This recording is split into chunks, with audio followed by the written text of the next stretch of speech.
Good morning student. मैं नित्य Jaiswal GGIC Katra से।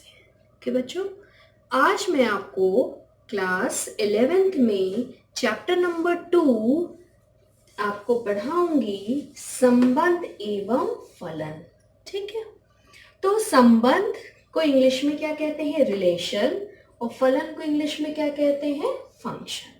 तो हम लोग पहले संबंध और फलन को पढ़ने से पहले कुछ छोटी चीजें हैं, उनके बारे में पहले हम लोग पढ़ाई करेंगे। ठीक है ओके बच्चों, अब हम लोग सबसे पहले पढ़ेंगे ऑर्डर्ड पेयर क्या होता है। इसको हम लोग कहते हैं क्रमित युग्म A, B।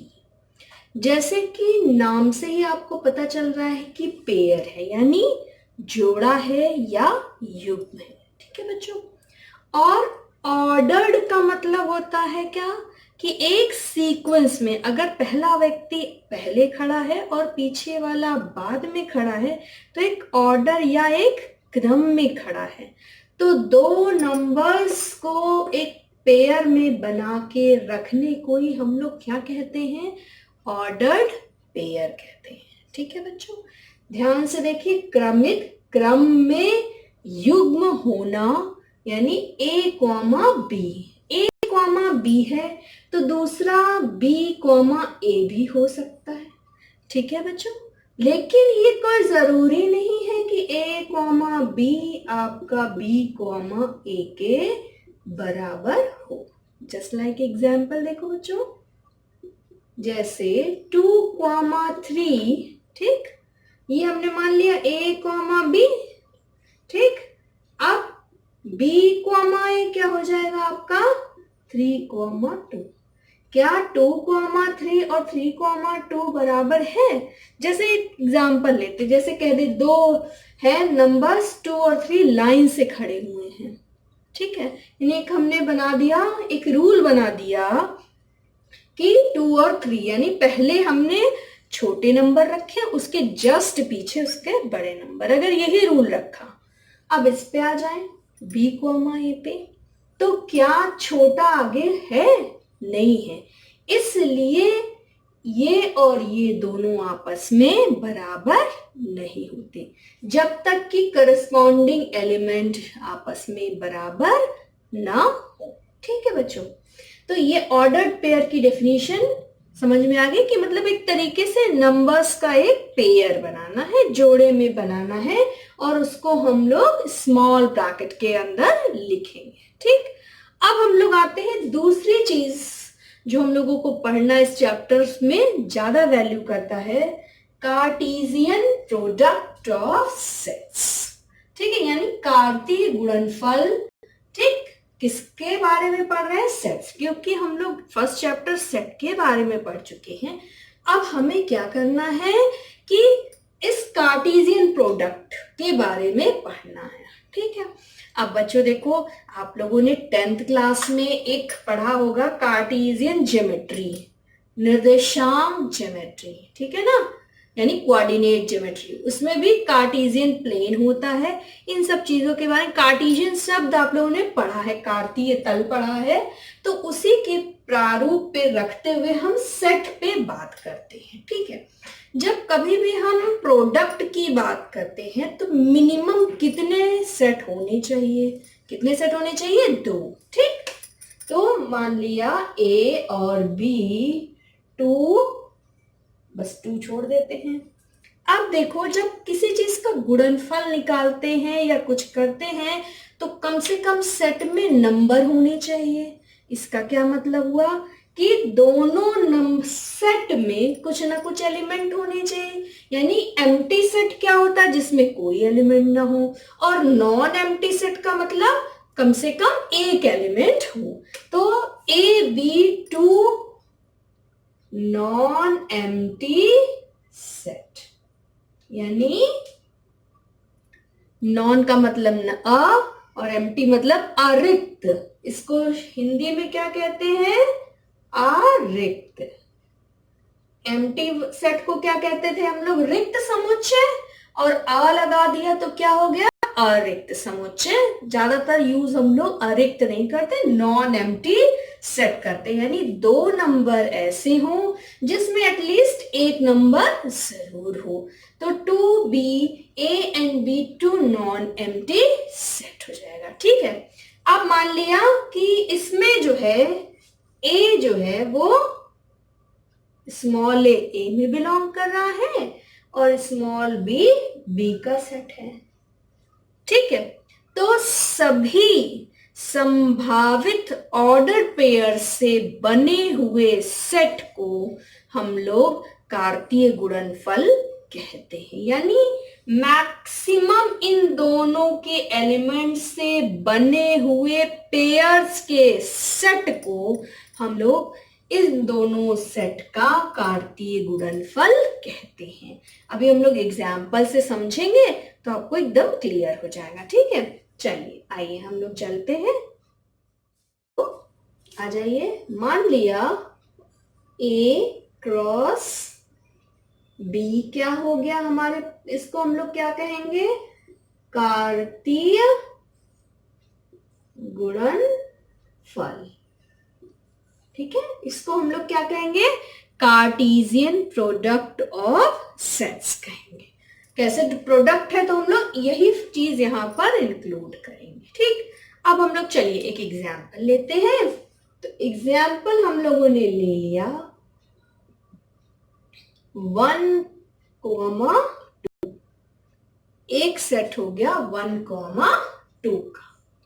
अब दूसरा सेट लिया हमने, मान लीजिए कोई भी नंबर ले लें 3, 4, 5। ठीक, यानी जितने क्रमित युग्म बने हैं उनका हमें सेट लेना, इसीलिए हम लोगों ने सबसे पहले ऑर्डर्ड पेयर के बारे में पढ़ा था। तो देखो, एक बहुत छोटा सा चीज है, युग्म बनाते कैसे हैं, फिर आप लोग जब ट्राई करने लगोगे तो इजीली बना लोगे। जैसे ये पहला है, चूंकि यहाँ पर पहला क्या है, ए है, इसलिए हम लोग पहले किसका नंबर रखेंगे, ए के नंबर रखेंगे। ए को पेयर सबके साथ बनाया है, 1, 4 और 5।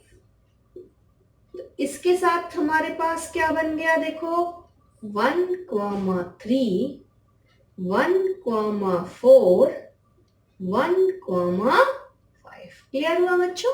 यानी हम लोगों ने पहले ए का एक मेंबर उठाया, उसको बी के सभी मेंबर्स के साथ पेयर बना दिया।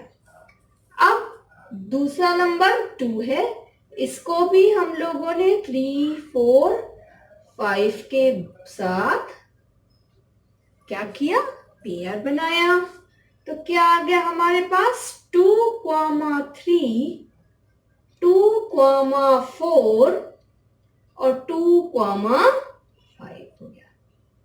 ठीक है, तो आंसर हमारे पास क्या आ गया, पूरा हम लोग एक ही फॉर्म पे लिख देंगे।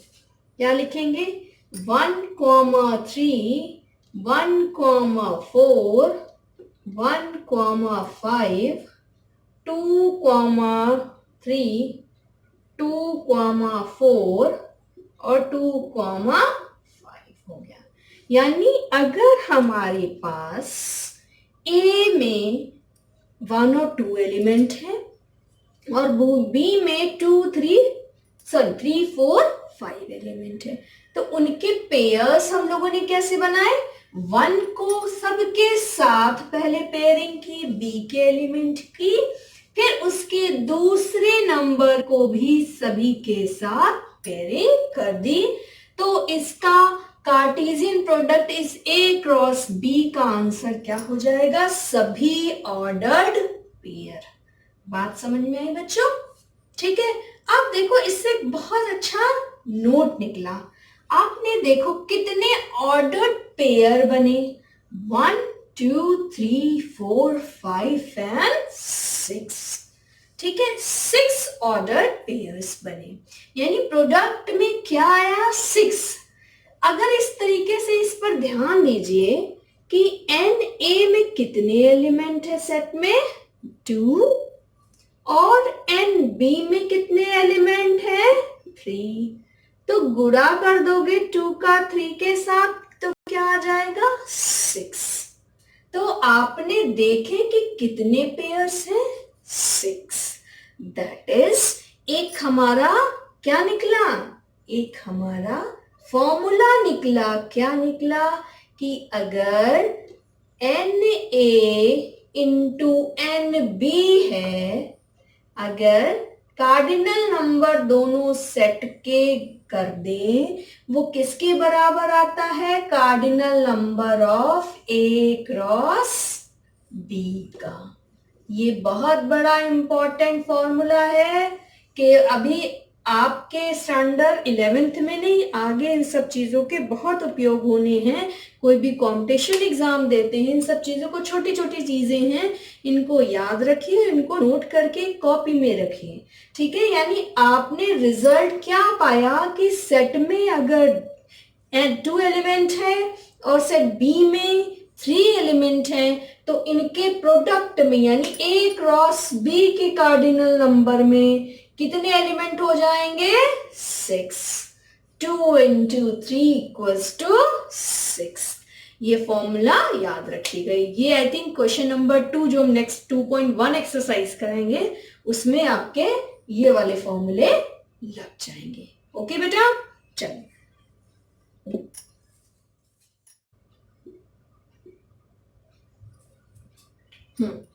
बच्चों, अब देखिए geometrical representation of Cartesian product यानी ज्यामितीय निरूपण हम लोग कैसे करते हैं। ठीक, अभी देखिए एग्जाम्पल जो हम लोगों ने किया था उसमें कैसे ऑर्डर्ड पेयर बनाए थे? 1,3, 1,4, 1,5, 2,3, 2,4, 2,5। तो जैसे हम लोग अपने ज्योमेट्रिकल यानी कार्टेशियन प्रोडक्ट जैसे निकालते थे, जैसे आप लोग जो है कार्तीय तल में पॉइंट निकालते थे, सेम उसी प्रोसीजर पर निकालना है। देखो पहला क्या है? 1,3। तो बस यहाँ पर इसको यहाँ से 1 चले और यहाँ से ये 3 आ गए। ठीक, ये आप लोगों ने पढ़ा है। 1,4 तो 1,4 और 1,5 तो 1,5 हो गया। 2,3 2,3 2,4 2,4 2,5। तो ये आपके क्या हो गए? ज्योमेट्रिकल रिप्रेजेंटेशन ऑफ कार्टेशियन, यानी हमारे पास यहाँ पर सेट ए है और यहाँ पर सेट बी है। ठीक है, इनका प्रोडक्ट हम लोगों ने इस तरीके से फाइंड आउट किया। ठीक है, चलिए अब हम लोग एक्सरसाइज पर चलते हैं। चलिए बच्चों, अब हम लोग एक्सरसाइज 2.1 पर आते हैं, उसके पहले क्वेश्चन पर आते हैं। कह रहे हैं कि यदि x/3 + 1, y-2/3 बराबर 5/3 बराबर 1/3 है, तो x, y का मान ज्ञात कीजिए। ठीक है, ऑर्डर्ड पेयर मैंने बताया था आपको कब बराबर होंगे? जब उसके करस्पॉन्डिंग एलिमेंट आपस में बराबर होंगे। तो बस सिंपल यही आपको करना है, यानी पहला वाला x + 3 + 1 बराबर 5/3 हो गया। ठीक, अब क्या हो जाएगा? देखो बच्चों, x/3 बराबर 5/3 - 1 हो जाएगा। तो x/3 बराबर 5 - 3/3, चूंकि एलसीएम ले लिया, यहाँ पर 1 है, तो क्या हो गया? 2/3 x/3। तो आपका आंसर क्या हो गया? x बराबर 2। ओके बच्चों, ये 3 कैंसिल आउट हो जाएगा। अब आ जाइए आप लोग यहाँ पर, देखिए कैसे करेंगे आप लोग। y - 2/3 बराबर 1/3। ओके, अब आपके पास y फाइंड आउट करना है। 1/3 + 2/3, तो 1 + 2/3। अब इतना मैं एलसीएम वगैरह नहीं बता रही हूँ आपको, आप लोग इतने समझदार हैं कि एलसीएम अब छोटे छोटे चीजों पे मैं निकाल के नहीं बताऊंगी। तो y बराबर क्या आ गया आपका 1, तो x बराबर क्या आ गया 2, दैट्स द आंसर। ओके बच्चों, तो आप लोग इसको लिख लें।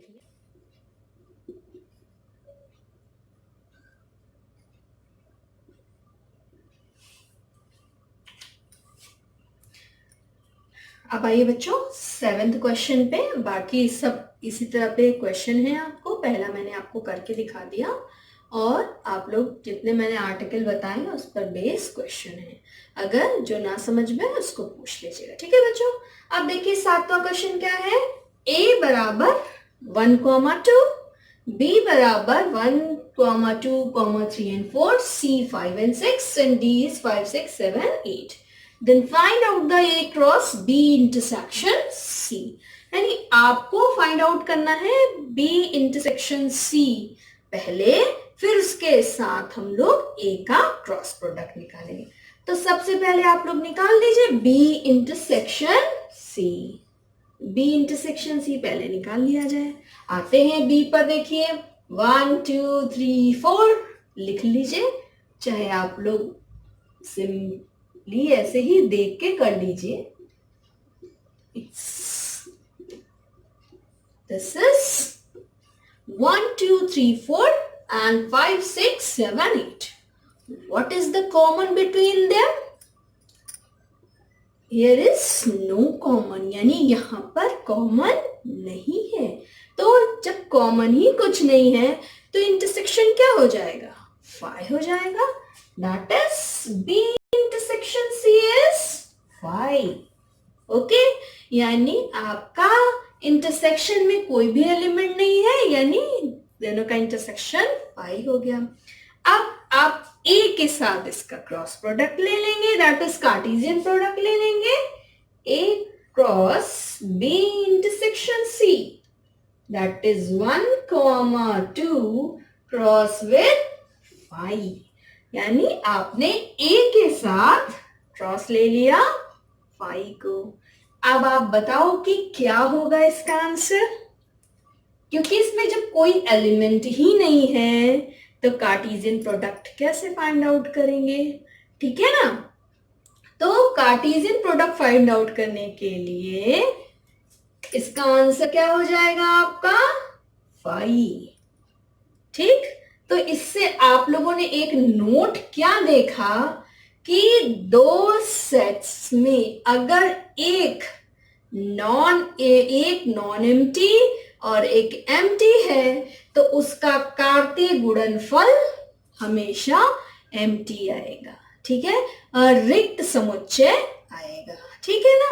इसीलिए मैंने स्टार्ट में आपको क्या लिखाया था कि कार्टेशियन प्रोडक्ट जो है वो 2 नॉन एम्प्टी सेट के लिए डिफाइंड हम लोग करते हैं। डिफाइंड इन द सेंस ये भी कर सकते हैं, लेकिन उसके प्रारूप पे, ठीक है बच्चों। तो इससे हमारा रिजल्ट क्या आया, देखो एक फॉर्मूला क्या बन गया, फॉर्मूला बन गया if A is a non-empty, if A is non-empty, that is